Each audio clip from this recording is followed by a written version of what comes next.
Oh. That's some good stuff. Oh. So, Dennis, Yeah. how have you been doing? Do you Oh, better now. do you Better now that it's 5 o'clock somewhere. Yeah. do you, do you still have Oh, Lord. two arms? Yeah, I went into the doctor today, in fact, and got my checkup. So it's my second splint. And this time when they cut it off with scissors, my arm, I knew, would have an emaciated look to it and a Yeah, scaly look. right, And now with a scar that looks like a botched suicide attempt. It's so right. grotesque. 8 stitches across my wrist. Yeah, Uh, I'm looking at a beastly looking arm here, but I scratched it a little bit and yeah, moved it, and I'm now in a cast that a splint that I unwrap when I want to and nice, wash. So I've now have removable, and I cool, go in 8 days, and then go to something even less immobilizing. right. So it's all good. It's all good, but it was it was like holy shit. Look at that fucking arm. Oh God, whose Yeah, arm is that? when I when I when I googled images of sliced wrists, it was not a good thing to Google. Don't Google that. No, no, don't Google that. Uh, But anyway, it's coming along, and the stitches look good. So yeah, Plus, it's on. Is it on the inside of your wrist? So, yeah, so yeah. it's not noticeable by people. You know, Well, I mean, some people get if, tattoos on the inside of their wrists. It's like a private thing that it's not really visible unless you like show somebody. right, So right. Well, your or scar, if my cuff creeps up during a business meeting, and yes, cuff creep. the eight stitches, Beware of cuff creep. people will whisper, "He looks fine today, but I think he had a darker past." Exactly, exactly. Right, right. He Could you? seems he looks fine right now, but there's But a darker past lurking. I can tell. yes, there's a shadow over this man. He's I swallowed the shadow, and ooh. now when I belch, it comes out. When I puke, it comes out of my nose. The shadow. Excuse me, sir. You got some shadow in your face there. Yeah.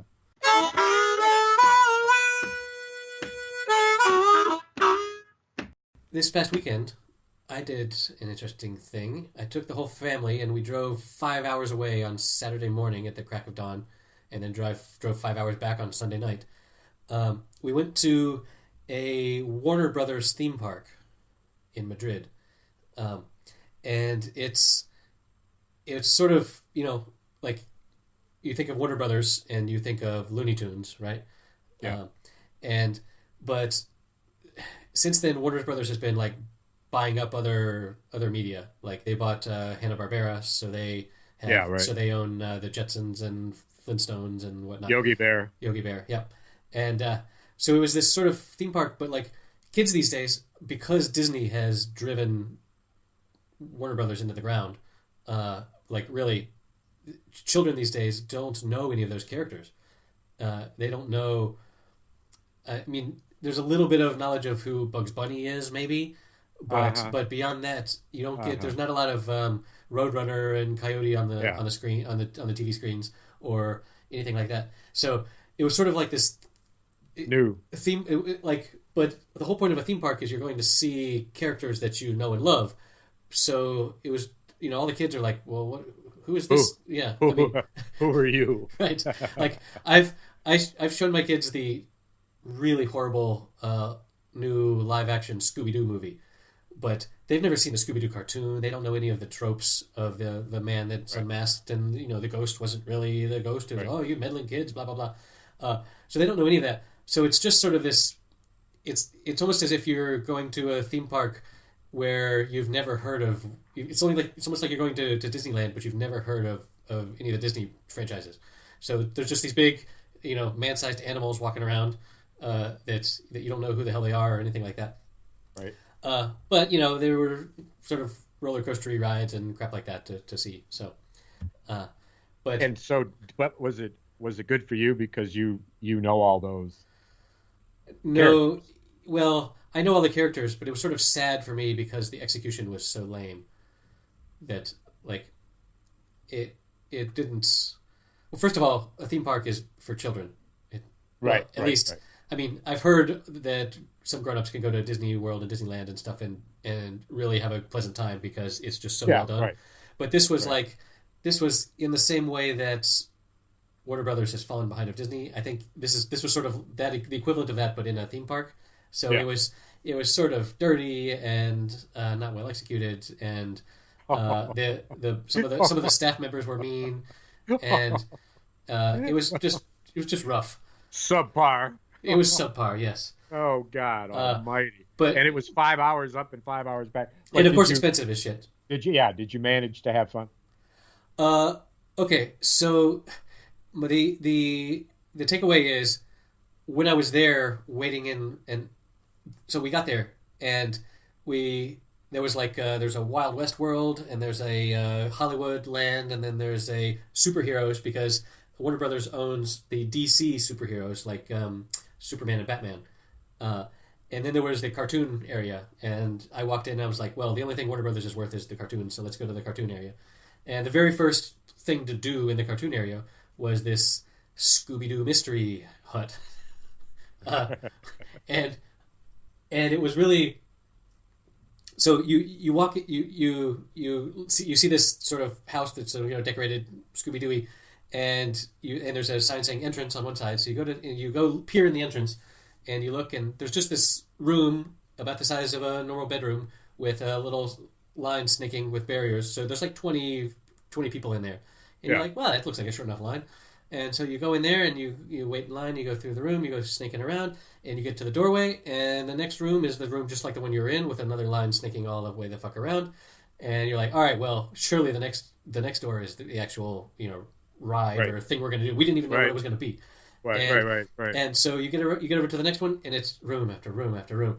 And because they want it to be spooky, it's all super dark and with black lights and stuff. So there's no ventilation, and you're in this room, you're in this place with 100 other people, a bunch of little kids who I must say were quite well behaved for being ages 2 to 10. Right. And so you're sort of sneaking along, and the kids are swinging around on the little barriers between where you're supposed to be, and it was 1 whole hour to get to the place where the actual ride was. Oh my God! And in this stuffy, stinky place, and luckily there was one towards the end. There was a door that's like an emergency exit in case of a fire that people had sort of jimmied open and were letting in both light and fresh air. So you get to the very end. And what the ride was you sit 4 people in a little cart, and in front of you in the cart, each of you has a little laser pistol, and you go through this sort of black lights thing where it's attempting to be spooky, but you don't want to really scare children. So there's like stuff that like a coffin that like almost falls on you, and you're supposed to be shooting at these little targets all around you as you go through this thing. Anyway. I was so cynical by the time I actually got on the damn cart that I set a stopwatch on my watch to see how long the ride was. Right. And if we'd gotten there and in 1 minute got on the ride and could do the ride, I might even actually go back and do it again because there were so many things to look at left and right that you didn't really see of it. I wouldn't say good, but it was not comparatively. Bad. Yeah. The whole ride after waiting for 1 hour was 2 minutes and 15 seconds. Oh. And then it was done, and we're like, okay, let's go do something else. Let's go do something else. And the children went from room to room, but what was there of interest in each room? Oh yeah, nothing. There was sort of cartoonish, as a lot of them were as if there was like going to be a scary portrait on the wall. Like there was the frame, but there was like nothing in the frame. And there was another one. There was like some cartoon torches or something. It wasn't well executed. Like you could have made something to look at in every room. Right. And in fact, in the very last room, there was a TV on the wall showing the same 45 seconds of a Wile E. Coyote cartoon that was actually way more entertaining than anything else in the other room. You watch he's loading a rock onto a catapult and he pulls the string and you've been there.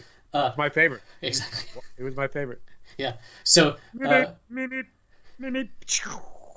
exactly. So what's amazing is, I mean, like the genius behind that whole construct of the Wile E. Coyote and the Roadrunner. Yeah, Like yeah. you don't even need sound for that. You can just watch it and Well, you know the artist's name, who was the voice of all Mel Blanc. yeah, yeah. He did Mel all the Blanc. voices. Yeah, And was responsible for the tone and the attitude of the characters, toward each other. And I think in a large way, they he was both the cartoon. He wasn't the cartoonist and the voice. He was just the voices. right. Which was he? He was The the voices. he was the voices. Yeah. Voices, right? At some point he like had a really serious car accident. He was driving fast on the California highways, the coastal highway, and he got really badly hurt. But I think he recovered at least Yeah. for a little while to go back to work. But yeah, so it was very. You know what I heard? What'd you hear? He hit a Roadrunner. Meep. He was following a roadrunner trying to go through a painting in the cliff. Right. The And roadrunner then went it right exploded. through. Yeah. That exploded like a firecracker, and they paused in the air. And Yeah. before they fell, gravity took them over. They had the perfect look of, "Oh, what the fuck?" And then they would fall. Yeah, It was exactly. perfect. It was perfect. Yeah. Nowadays, Wile E. Coyote would hold up a sign that says "WTF." Right. Right.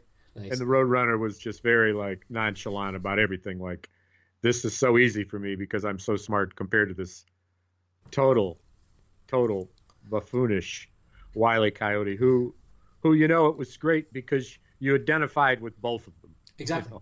Exactly. So your better self and your worst self. Well, I don't know. The coyote, like, because everyone has made plans and had them not go the way they wanted. Right. Literally drop out from under you. Yeah, and it's also it's nice to watch the failure of others because it makes you feel better. Like that's why people like those videos. There's a bunch of videos where people fall down and stuff. I don't know if that's the pleasure of that, right. but it's nice to see other people being imperfect. Well, it starts with slapstick and then works its way into all sorts of Right. different comedic devices, but at the end of the day, it's simply about people doing stupid things, Yeah. and it's funny. I mean, when we do it, sometimes we think it's funny. I mean, we make a mistake. We laugh out loud at how stupid we were. So other people are really just kind of joining in, I mean. Yeah, there's there's an internet meme called "Hold My Beer." It's like, hey, we're all drinking. I'm about to do something really cool. Hold my beer, and then whatever chaos ensues of whatever that is. There's some good Twitter accounts and stuff of people doing crazy stuff. And then, what they do when they give somebody their beer, Right, and exactly. say, "Hold my beer," Yeah. and then they launch into Yeah. some watch this. crazy, Yeah. right, and do crazy shit. I'm about to go jump off the roof or whatever. Yeah. Yeah, right. Fall and hurt myself and land on my crotch, and then when their balls hurt, we go, "Oh, we laugh, it's funny, but oh, it hurts," but yeah, we think it's funny. Yeah, I remember, where did I learn? Maybe not in like a psychology course or something, but the people that study humor and what is funny, a big part of, and they look at like what babies find funny, and a lot of what babies find funny is what it is a release from fear, like, oh no, someone's falling, oh but they're okay. And babies find that really funny. That's like the whole origin of slapstick, and why it's funny when Charlie Chaplin falls down in a comedic way, or all of the physical comedians. It doesn't hurt himself. Right, he gets up. Right, because if he fell down and then was like hauled off in a stretcher, they would be like, that's not quite so funny. But that's a very base sense that apparently goes more or less across human cultures. But so yeah, the watching, and I mean that's like the whole origin of. Are you familiar with the Jackass franchise? Yeah. Started from MTV, where it's just these people just trying to hurt themselves. And, I know it's right. I saw the iconic alligators in the pit climbing across the pit with your underwear full of raw meat on a bamboo stick, and the alligators able to reach you in your underwear and the meat and your ass across an alligator pit, and it was frightening. Right, and it's so entertaining because it's so tense. Like it gets that visceral feeling of I'm about to watch something terrible happen. right, But then when it doesn't happen, you get that release, and you're like, ha ha ha. right. So and it gets to be sort of like, the Monty Python skit that we listened to last week, where they outdo each other, and it's sort of like where, in Monty Python, they would describe the derelict nature of the childhood, and the other guy would respond and say, luxury. So it's sort of like that with Jackass, where they show this, and then the other one's like, fucking wimp. Right. I spit on alligators biting after my ass. Watch this. Right?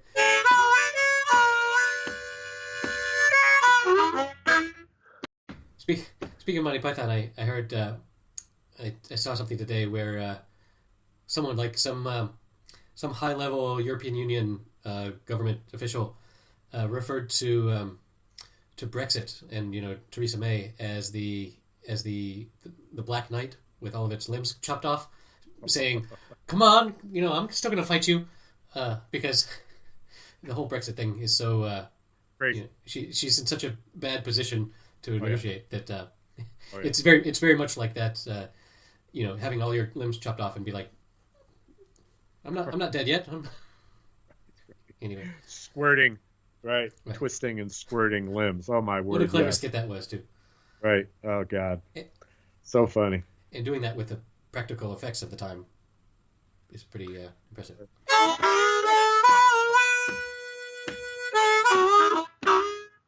So we went to see Tab Benoit this weekend here in Kalamazoo. He had a I'm sorry, young, who's that? What is that? Tab Benoit. The Tab and what? Benoit. Benoit. Benoit. Benoit.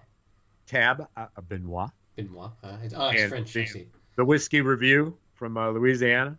Yeah. And he had a young boy from around here who cut his first album when he was 16. His name was Jake Kershaw. Yeah. And Jake, I saw him a couple years ago when he was 16. Now he's like 18, 19. But he's a phenomenal guitar player, and he'll blow your socks off in a minute, and has for a long time. A true prodigy. Wow. But from where I was sitting and the way that he looks, he looked like you. A younger you, and so that was that. Well, that made I'm not me 18. Happy. No, a younger. I know. I was once. Well, one would imagine. One That would figure. That is the way time works. That's the way. I'm not Benjamin Button. I saw that the other day. I watched the whole middle of it, flipping channels. Yeah. It was great. What a weird, I saw moment. when he come back and he was like 14, 16 probably, and she betted him, and it was like, this is too weird, way too weird, and she was like in her 50s, right? Something like that, and wow, crazy. That's one of those. Having small kids, I hear all of this stuff that every human has ever thought of. What would what superpower would you want to have? We go over and over and over that. But other stuff is like, what if like every year you got younger?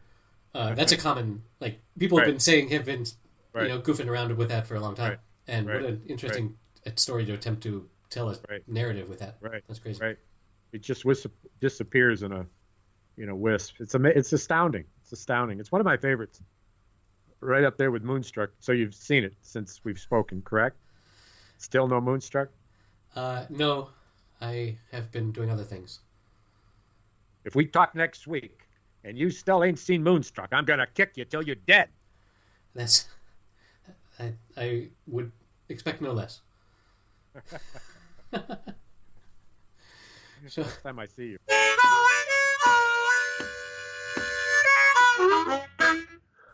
Hey, so another pretty cool thing that happened between when we last spoke is a girl that went to my high school and then to my college who was a year younger in grade wise, but she's really only like 3 months younger than me.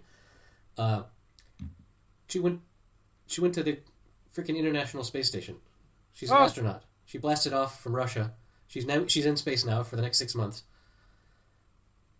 Yeah, like I don't know her. Wow. I don't have any real memory of her, but like we have common friends, Yes, yeah, right. and certainly common experiences. In your circle of friends. Well, in my adjacent circle of friends, yes. Ah, once removed. But pretty freaking cool.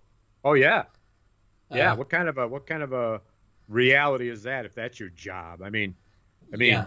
good Well, Lord, I mean, and her like they when I was waiting in the 30 minutes before the launch because I wanted to watch it live, uh, they did sort of a little retrospective on all of the astronauts that were going up, and her history is just crazy. Like she loves rock climbing, and she spent like 4 or 5 months at the South Pole doing research.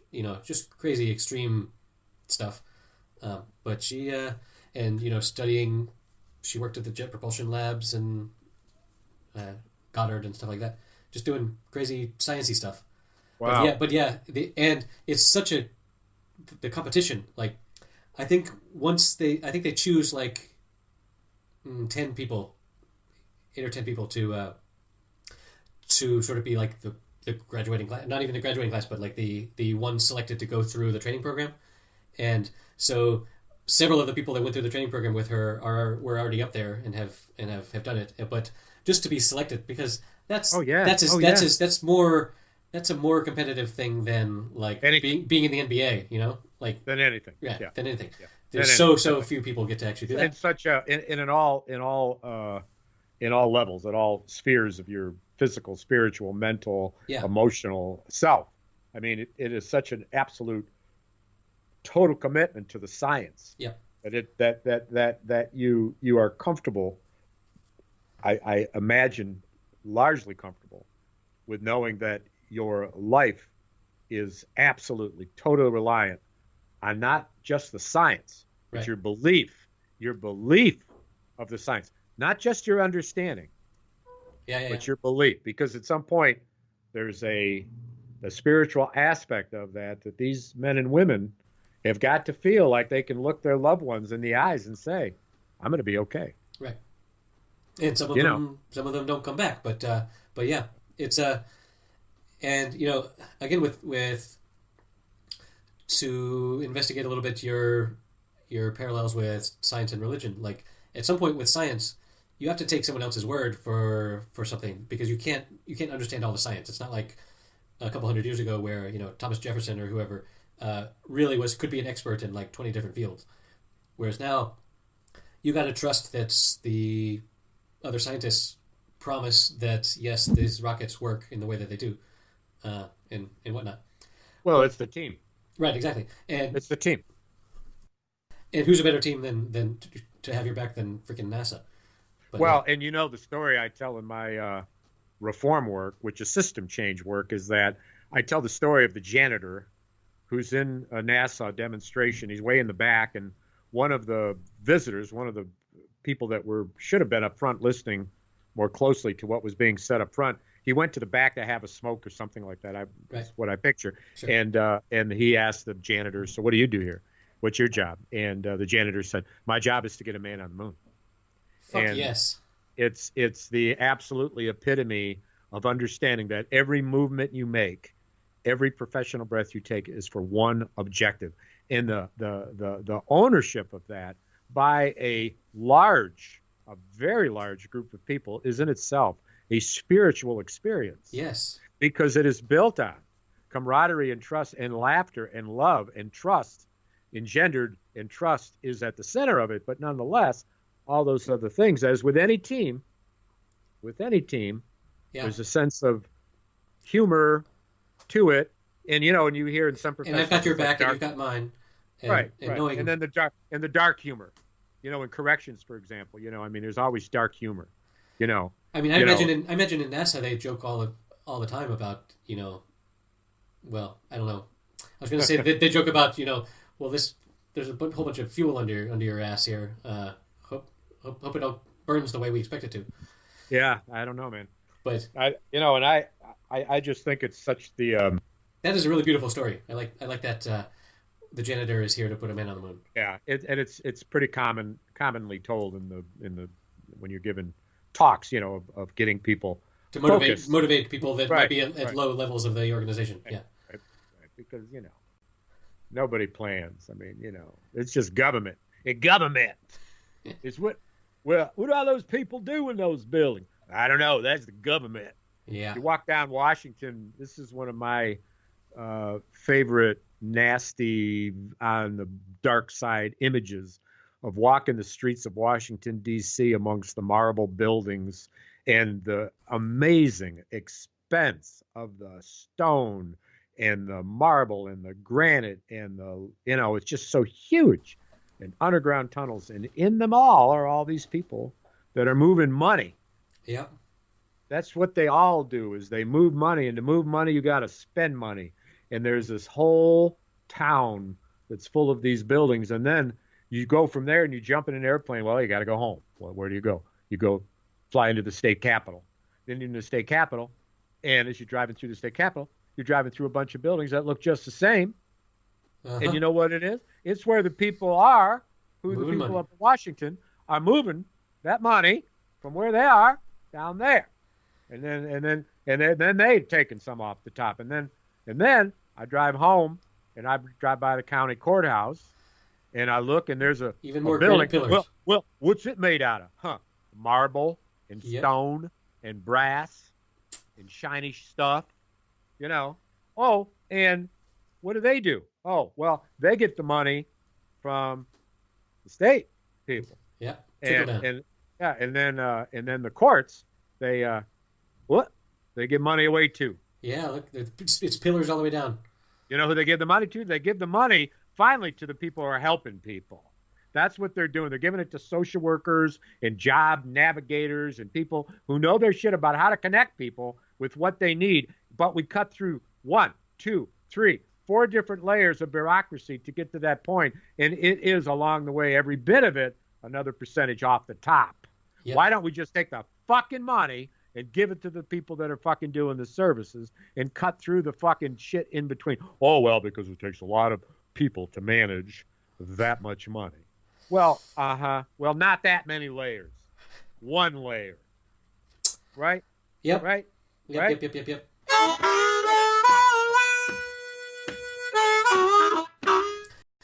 Yeah. So with NASA, now we're gonna have a space force, Oh.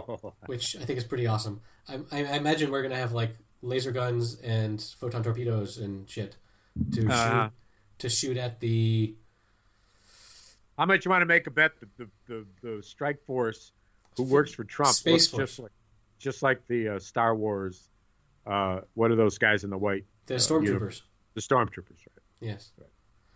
Which maybe they'll be the Department of Justice. Who knows? Who knows? In the world according to Trump. It's like in almost every single way, he's a child. Like he thinks, He has the hands of a child. well, that too. He's got the smallest fucking hands of anybody I ever met. And It's like his dick. according to Stormy Daniels, Just like his dick. Can So- you imagine him bending over and asking No, Stormy stop. Daniels to that image Stop. is burned in Stop. the electorate. It's burned. Stop. It's burned in the head of every black woman in America. To know that this is their president, and they know better as to what we need. Good Lord. Amen. Hallelujah. In the same way that I don't think religion should play any role in politics, I think sex should not play any role in politics. Like, you shouldn't vote for the sexiest person, or you shouldn't imagine your leaders naked. The first politician was a whore. Wow, is that from the Bible? It's the book, according to Esme. Okay. So Did you see the book of Eli with Denzel Washington? I did. Man. That was Huh? a pretty good. Huh? Attention listeners, there may be spoilers, but that was a pretty good. Yes. We don't know if either one of you have seen it. But you both, Listener one or listener two. or, or, or spoiler alert, Erik to Dennis, because we're the only two people on the planet that would listen to this fucking dribble. So anyway, yeah, that was a good trick to pull at the end. Tom Waits was so outstanding in his role as the Tinker store clerk, store owner. Yeah. And so at the end of the day, so the book is Braille. Right? Whoa. So you remember, right? I remember. So now we know at the end of it, this is true, right? This dude was fucking blind, right? Yeah. Right? And ever since, sometimes I go into movies and I'm like, is this character really blind? Because I'm wary of that premise twist. That Oliver twist. Hello, sir, I would like some more. More? You want more? But the menu's not in Braille, sir. Blasphemy. Luxury. You should be a radio announcer that sells luxury apartments, or something. You could be like, this apartment is pure luxury. This 2-bedroom apartment is the absolute life of luxury. It's so beautiful. Even when you walk inside of it, it makes you just think about how wonderful everything can feel when you're in the lap of luxury. It's way better than when I was a child, and et cetera, et cetera. Right. I like it. I used to wake up in the bottom of the ocean and then beat me with a bottle, and I would sleep 16 hours and get up the next day without sleeping 42 hours. Okay. Oh, God. So, the second version of that I like better than the original Brothers. When John Cleese updated it, would have been, I don't know how long. We could find out how many years later they redid that skit on their television show. So it had to be what, 10 years after the Brothers did it? The first one, what was it called? Who were the artists? I mean, it was some of the Monty Python people, but it wasn't. Who eventually became Monty Python, but right. They were known then as another name. I don't know. Something or other Brothers, I thought. Sure. Well, nonetheless. I realized sometime last year the punny nature of the original name for the Beatles. Do you know what the Beatles were called before they were called the Beatles? The Roaches. No. The Quarrymen. Oh, yes, I did know that. They took the name the Beatles to mimic the Crickets from Buddy Holly. Right. So I knew that for many, many, many years. And a year ago or so, I was thinking about it, and it totally made sense. Because what do Quarrymen get out of the ground? Rock. Got it. Isn't that nice? Yeah. They were like, so what are we doing here? Rock. Well, what should we be called? The Quarrymen. Isn't that clever? Yeah. I appreciate that. But like, well. So the first Beatles record I listened to was in my friend's garage on a $10 phonograph that played little singles. Yeah. And because we didn't have a needle, we had no money, we used a brand new, very small nail. And we were able to hear it well enough that I said to my friend who was playing it in his garage, you said, nailed it, bro. I said, I'm going to stick with Mitch Miller. This stuff will never catch on. and then I went what back. Year was that? Would have been 19. When the Beatles came out, would have been 1960 something. Yeah. Before right. I'm sorry, I didn't. That was unintentional. I thought that's what you were doing. I thought it was a clever. Yeah. No, that's just what I say when I want you to shut up so I can talk. Okay. Well, I remember. You go. Yeah. Yeah. That's great. So I don't know if it was it's not the first Beatles I ever heard, but the first CD I ever heard was the White Album. Wow. My parents bought the White Album on CD before we owned a CD player. and so we just had this CD, and we happened to be visiting my grandparents in Michigan, and we were staying in sort of this upper floor of their house that they often rented out to grad students, but it was empty at the time. And the previous grad student had, or for some reason there was a CD player there, and I very distinctly remember, pushing the button and the little tray comes out, and then you put the CD in very, very, very carefully, and it goes back in, and then hearing Back in the USSR play. That's a clear memory of mine. Yeah, that album, in my history growing up in the 50s, 60s, 70s, 80s, 90s, et cetera, was so musically in tune. My mother was loved to listen to music, and so in addition to Mitch Miller and the bouncing bubble to know the words, she had Dinah Washington in albums in her stereo. So I listened to Dinah Washington too, and so that for me was the beginning of my love for the blues and for gospel-oriented blues and stuff. But fast forward to the White Album, or fast forward, in fact, to any particular momentous album release of an iconic band, right. King Crimson, Led Zeppelin, many of the Beatles albums, many of the Stones albums, etc. Tom Petty.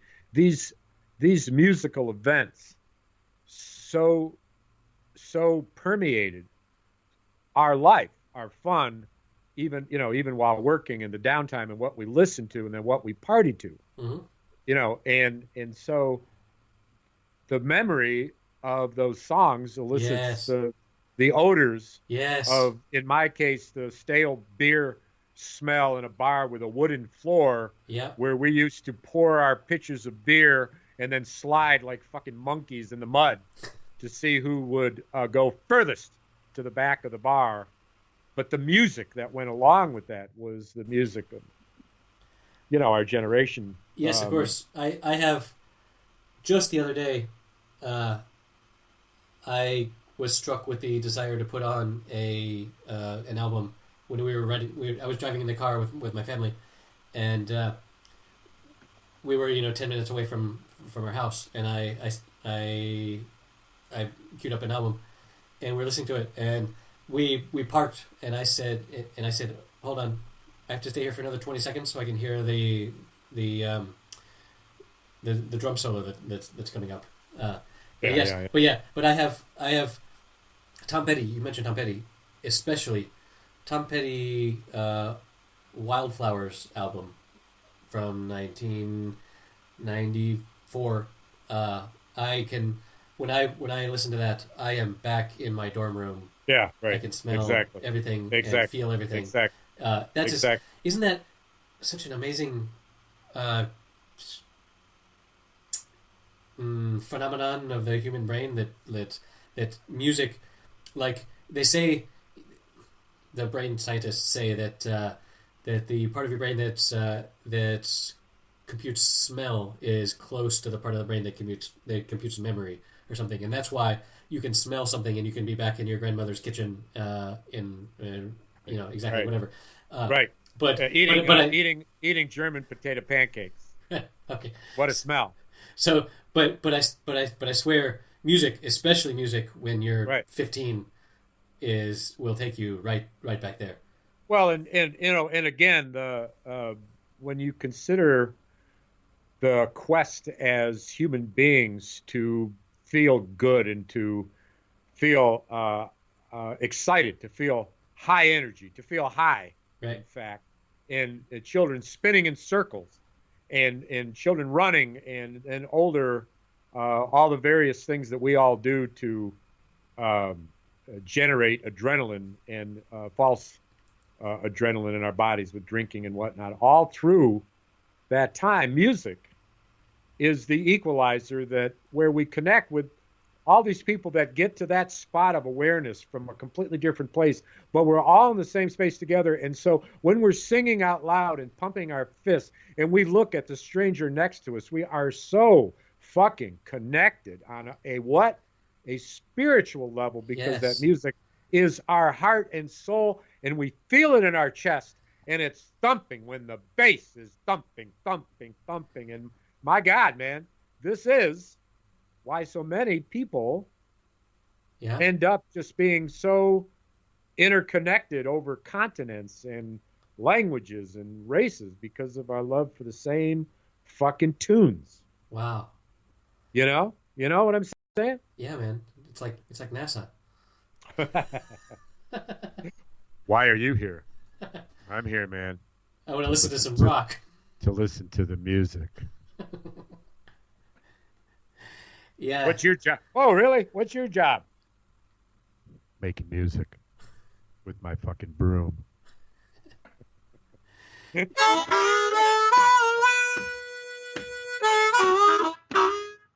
So you talked about listening to the music that your parents played, uh, Yeah, yeah, yeah. and My mother.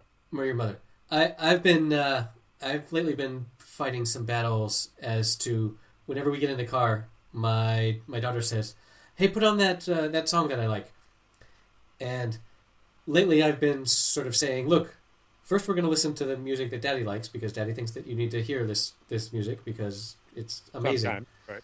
Sometimes, yeah, not all the time. Sometimes I'm going to let you choose, but so sometimes I have to be like, "Look, uh, I as the grown up here feel the need to impart upon you Yeah, my right. what I think is good music, and man, I feel like my generation did a well.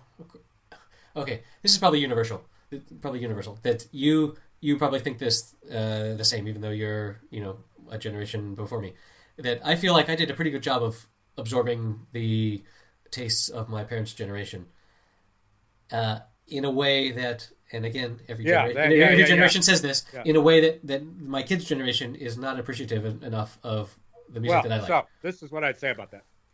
Our understanding of that appreciation doesn't happen until much later Yes, in the younger generation's life. And yes, so they may not know it now. They would be loath to admit it now because children of certain ages loathe anything that has to do with their parents, as if to say, I don't want to be known to be part of this family. yes. Walk over there, right? And so Yeah, it's later. I'm just about getting to that point. Yes. It's later. Well, and do you have to dress like that? Do you have to come to the school dressed like that? I'm Yeah, just in my clothes. It's yeah. just the way I dress. Will you walk behind me? Right. And not so much here in Spain, but in America, people say, their kids tell them, "Can you park like 100 yards away so I can just walk in Right. without?" Oh no, no. Hey, drop me off here, Dad. No, no, here's good. No, here's good. Oh, there's my friend Billy. Let me out of the car. Let me out of the fucking car. I want to be seen with you. Exactly. Fucking douchebag. Yeah. Oh man.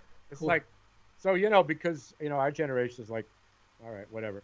I mean, we'd be like, sure, man, sure, dude. Go ahead. Jump out, man.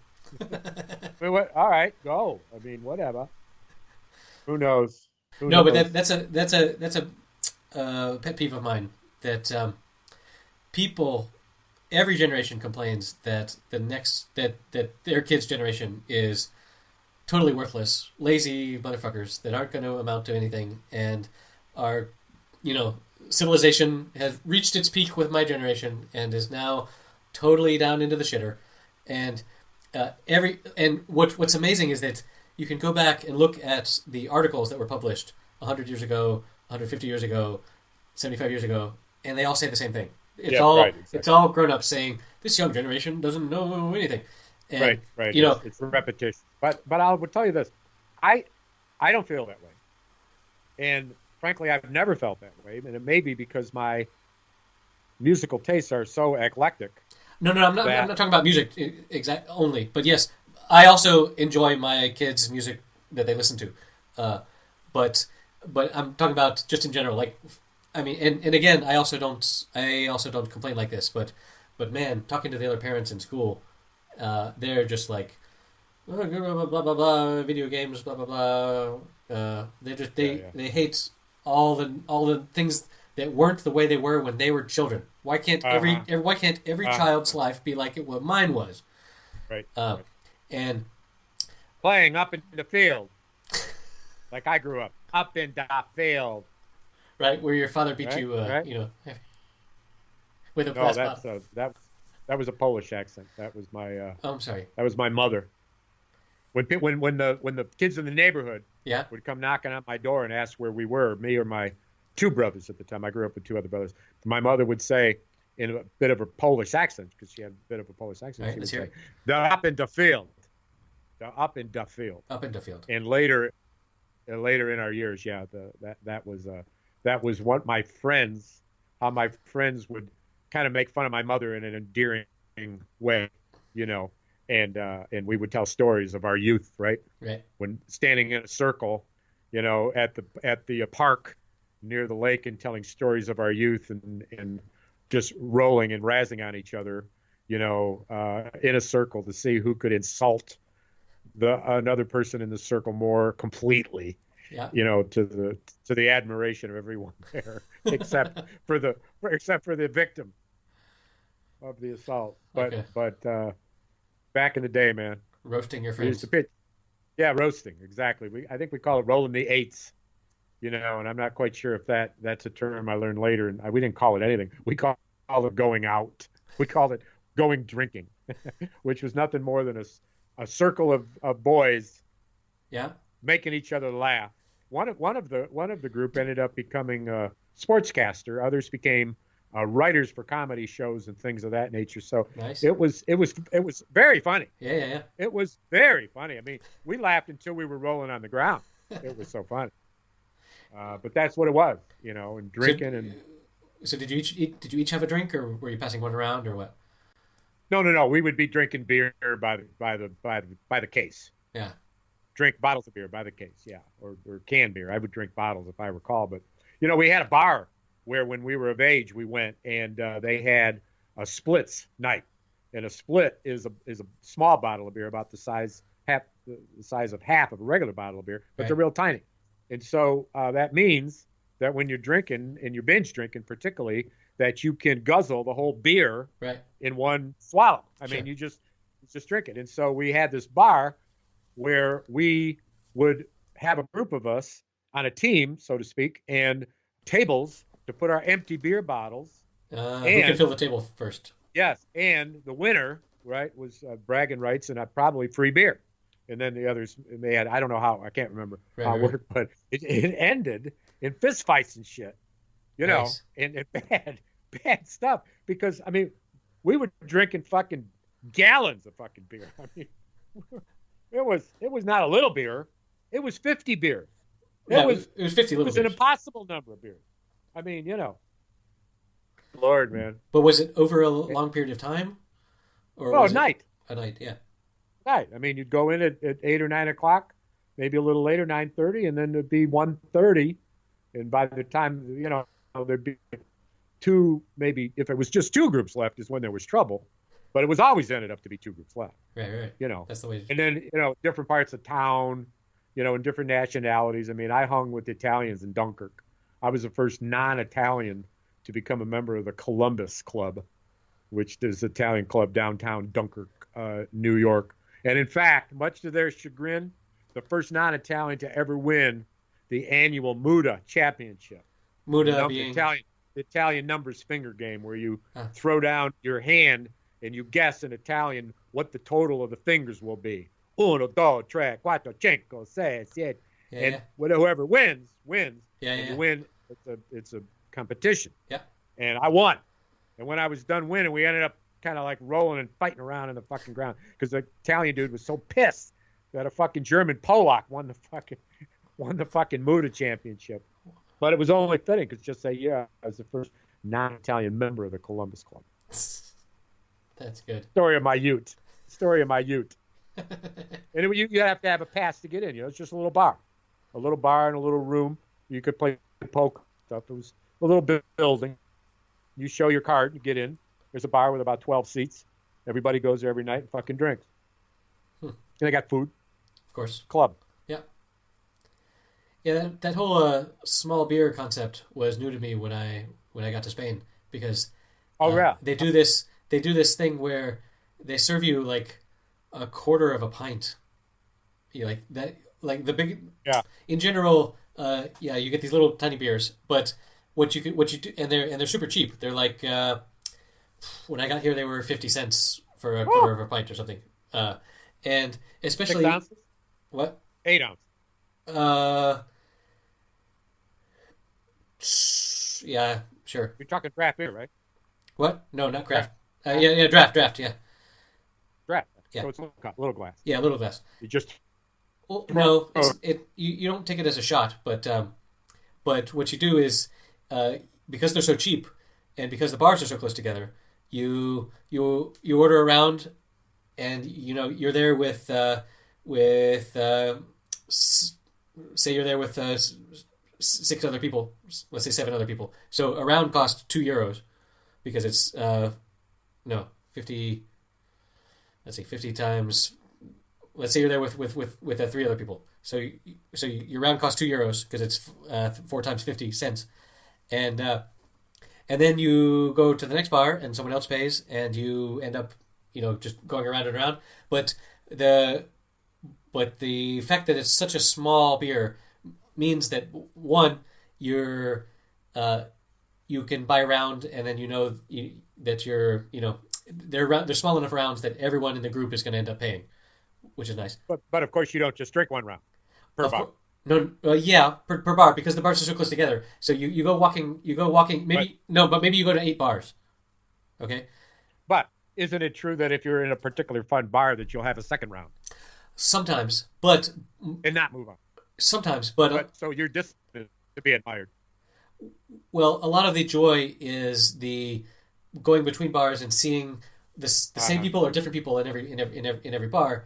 But Right. what you can do is you can, because you're spreading these little small beers out, you can be several hours doing this and not really be drunk, but have a pleasant buzz and Yeah, yeah, yeah. be walking around and just generally be content and happy, which is which is Well, that's fun. which totally is contrasted to my experience in England, where they you order a pint and after 2 pints you know you, you're not going anywhere, and also if the bars are far apart, then you're not going to drive, and if you have Right, if you have a couple right, people, if you have more than like three other people in your group, you're not going to all buy around on one night, and then you have to remember right, who's in debt from the previous right, outing and blah blah right, blah. Uh, right, so it's a right. So, it's a pretty cool. Like I learned to appreciate the small beer here, and also uh-huh, uh-huh. the second part is your beer is always cold, especially in Yeah, the hot summer right, in southern Spain. right, right, You order a right. pint, by the time you get down to the bottom, it's warm. That's right. But if you That's right. have a bunch of small little ones that just came fresh out of the keg, Yep, then you're good. yep. The So miracle of refrigeration. yeah, Well, I'll tell you. So science, man. our version of that growing up in my 20s was we had a bar that a couple of brothers owned, and the name of the bar was Brothers. And they organized a bar hop that started in the town of Dunkirk, New York, a small town, 18, 19, 20,000 people. And then next door to that town, the town of Fredonia, New York, which houses the State University of New York at Fredonia, which was the training grounds for the Buffalo Bills for many, many years, and quite a bar, a college town in its own right. So Dunkirk, Fredonia is a region, and so we would put on uh, uh, one of the people in the group would wear a toga, and the toga had a black magic marker tied to a white string, and every time we went to a bar, somebody wrote the name of the bar on the toga, and at the end of the night, at the annual event, we would count up the number of bars You got a that souvenir. were signed, and then we would know, well, first we'd know how many bars we went to because we couldn't count. No, of course. We couldn't, I mean, it was too much, and we started 20, 30 strong and ended up with, 4 or 5 people. Right. But the night that I actually, literally was raised from the sewer on the side street of Fredonia, New York, by my eventual wife, my bride to be, lifted me from the sewer, was the day that we did in 12 hours from 2 a.m. Oh my to God. bar closing at 2 p.m. 55 bars. Holy shit. And at every bar, much to my question to you, because this is what happened in our town. When we would go to the clubs, like the Columbus Club and the Kosciuszko Club, we had 4 wards in our town in Dunkirk, each with a different nationality. They each had their own club. Right. And so when you went to the club, you would go and there was a bar. I mean, we had people's houses that the front parlor was removed of furniture and a wooden bar carried in, and you went in the front door of a house and there was a bar that would hold 10 or 12 people. Right. And so there was one for every neighborhood back in the day. Yeah. So that's why we would have so many. And then the journey to the next town wasn't a walk, it was a drive, and I'm sure we were dangerous and stupid, but I think there were some designated drivers. But when we went to the Fredonia side of it, which was just a 3-mile walk for people that wanted to walk, you hit another 25, 30 bucks. Nice. And that's where my my one true love did find me in the gutter. That's not where you met. It's just she happened upon you there, and when she saw me there, she knew that I was the man for her. This rat from the gutter. This is the man I want to spend my life with. You are so beautiful to me. Lifting me out of the gutter. Nice. That's sort of a metaphor for your entire life, really. Lord help us. Lord help us. I'm not. All right. I'm not exactly sure what to think. I don't know what reality is. I don't know. All right. I think that's enough for tonight.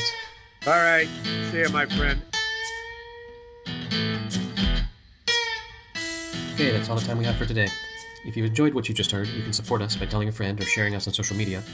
All of our episodes are available on our website at happyhour.fm. You can tweet at us at happyhour.fm, that's with the dot spelled out, happyhour.dotfm, or we can receive email at the same name, happyhourdotfm@gmail.com. See you next week.